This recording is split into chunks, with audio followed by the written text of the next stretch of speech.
Je ne sais pas si vous êtes comme moi, si vous faites partie de ces personnes qui pleurent facilement, pour un oui, pour un non.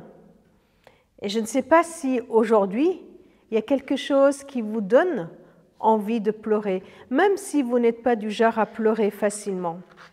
L'état de notre monde, ou peut-être un deuil aujourd'hui dans ce 1er novembre, ou alors le souvenir d'un être cher qui est parti et qui vous manque, peut-être une douleur morale, une douleur physique, une situation compliquée, et ça fait mal, et ça fait tellement mal qu'on a envie de pleurer. Venez, lisons ensemble dans Apocalypse 21 le verset 4 et recevons ce verset comme une promesse de Dieu pour nous aujourd'hui. Il essuiera toutes larmes de leurs yeux. Il n'y aura plus de mort, il n'y aura plus ni deuil, ni lamentation, ni douleur. En effet, les choses anciennes ont disparu. Deux choses importantes dans ce court verset. D'abord, une promesse. Deuil, lamentation, douleur disparaîtront. Ce sont des choses anciennes que nous vivons aujourd'hui, mais qui un jour ne seront plus. Il y aura un jour où il n'y aura plus de deuil, il y aura un jour où il n'y aura plus de lamentation, il n'y aura plus de mal, il n'y aura plus de souffrance.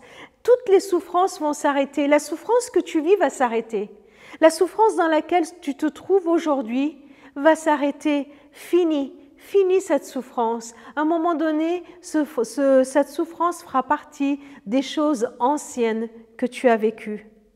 On le sait déjà, la mort n'a plus de pouvoir. La mort, elle est vaincue. Et Dieu est celui qui guérit. Dieu est celui qui est victorieux. Il a la victoire sur la mort et sur toutes nos souffrances. Tu peux le proclamer. Tu peux proclamer sur la situation que tu vis, la situation de souffrance que tu vis, que Dieu est victorieux. Christ a emporté la victoire à la croix pour toi et pour moi. Deuxième chose importante dans ce texte et qui m'impressionne vraiment et qui m'émeut profondément, quand il est dit que c'est lui, c'est Jésus qui va venir et qui va essuyer toute larme de nos yeux.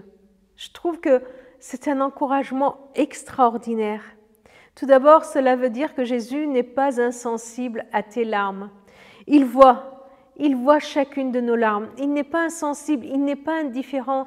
Il voit les larmes que tu verses, il voit les larmes que nous versons chaque jour. Et que fait-il quand il voit ces larmes?